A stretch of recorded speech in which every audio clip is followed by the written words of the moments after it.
So running a business can be stressful on its own, but then throw in kids, a full-time job, and a relationship, and that doesn't make it any easier. Which is why today we want to share 10 different powerful tips that will help you keep your business and love life thriving. Now, Teresa and I have been married for about 18 years. And what we've learned over those 18 years is how we can actually allow our business to create even more of a deeper connection between the both of us. We just had to be willing to see things differently. So if you're an entrepreneur couple and you want to hear some of the strategies that has worked the best for us, as well as a few that we tried that didn't work at all, it's time to dive into secret number 1. Number 1 is keep open communication. The foundation of any successful relationship is open and honest communication. Share your thoughts with each other, share your concerns, and share ideas openly. Whether it's a business challenge or a personal issue, addressing it together will foster trust and understanding. That is such a critical point to keep that communication open. I can tell you in the beginning that this was something that I wasn't good at, and I'm still trying to work on it right now.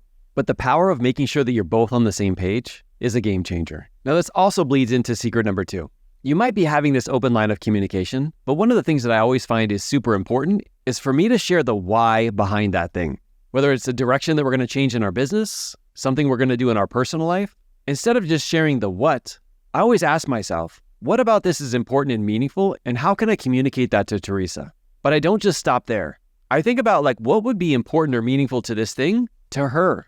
And it really helps me bridge the gap, not only of what I want, but also what she wants and the deep reasons that are behind it. So the next time you decide to have this conversation with your significant other, don't forget to share why making that decision or taking that action is so important and meaningful to you and how you could see it benefiting them in the future. Number 3 is use each other's strengths. If you and your partner are both involved in the business, recognize each other's strengths. Identify what each of you excels at and delegate tasks accordingly. This not only improves your efficiency, but allows you to both shine in your respective roles. So I know I keep adding to Teresa's advice, but that is such a critical point. We all have different strengths and different weaknesses. And if you can figure out how to tap into the best of both of your strengths, it'll make everything else easier. Let me tell you, if I need some kind of graphic, I'm not going to even start. I'm going to send it her way, and she's going to crush it. However, if we want a tactical plan on everything that we're going to do during our spontaneous vacation, she's going to send it to me. Moving on to point number 4, and that is don't forget to ask for their opinion and for their support. Just the mere fact of you asking for their opinion or feedback is going to send the message that you really care about their advice. But honestly, they probably see some blind spots, some things that you can improve that you would never know if you hadn't asked.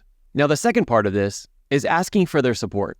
I don't know, sometimes we have these ideas that somebody should already know what we need, especially when it comes to our significant other. But I found the best way to communicate that is to just say the words.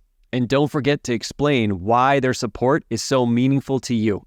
Number 5 is don't always talk about business. While it's natural for business owners to talk about business a lot, it's essential to set boundaries. Make sure you allocate time for non-business related conversations to maintain a healthy work-life balance. Talk about interests, hobbies, or simply just enjoy your time together without discussing the latest business idea or issue.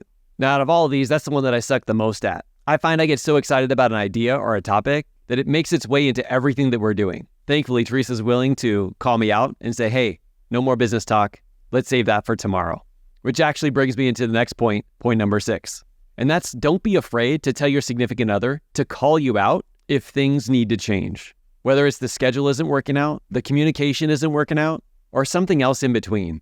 Making sure they know that you will not take it personal, that you're looking to grow and get better, is a critical part not only of your relationship, but of the business itself. Number 7 is to stay organized, whether it's with schedules or time management. Juggling both business and personal life can be really hard. So effective time management and organization are key. Create schedules, set priorities, and set aside time specifically for work, fun, and self-care. This makes sure you have dedicated moments for both your business and your relationship. And of course, it always helps to do all those things together so that you're on the same page. And this leads us to item number 8. And that is you don't need your significant other to love the business as much as you do. You're going to find that one of you enjoys business a little bit more than the other. Just realize that that doesn't have anything to do with you or the relationship. This is just how it works. So if your significant other is not as passionate or even more passionate than you, don't take that personal, and especially don't take it into your relationship. Number 9 is don't coach each other by default. Avoid becoming each other's default coaches or critics. While feedback is valuable, it's really important to distinguish between your roles as partners and mentors. Remember to offer emotional support, encouragement, and understanding as well, without taking on the role of a coach. I always like to remind myself that Teresa didn't marry me to become her coach or even her business partner. So I have to make sure that I don't automatically go into that mode. And man, is that a tough one. And that leads us to number 10. And that's this takes time. Just like anything in life, especially the things that are the most important, there's going to be struggles. There's going to be difficulties. You're going to have to learn, and you're going to have to be willing to lean in when it gets uncomfortable. Your relationship and your business are no different.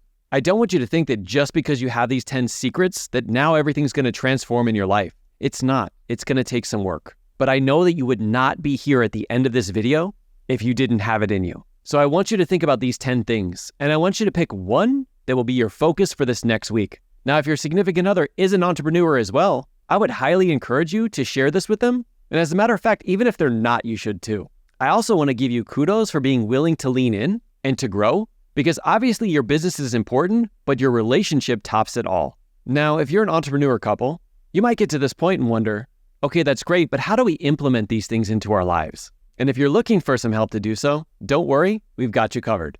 Teresa and I have been brainstorming ways that we can connect with other entrepreneur couples who value not only their relationship and their family connection, but also making a huge impact with their business. If some additional help is something that you're interested in, we'd love to hop on a free 20-minute one-on-one with you to not only help you through something that you might be struggling with, but also share how we can help.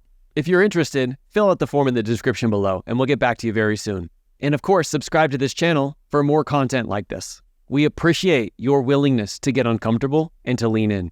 Thank you for being here, leader. And above all, keep leading from the front.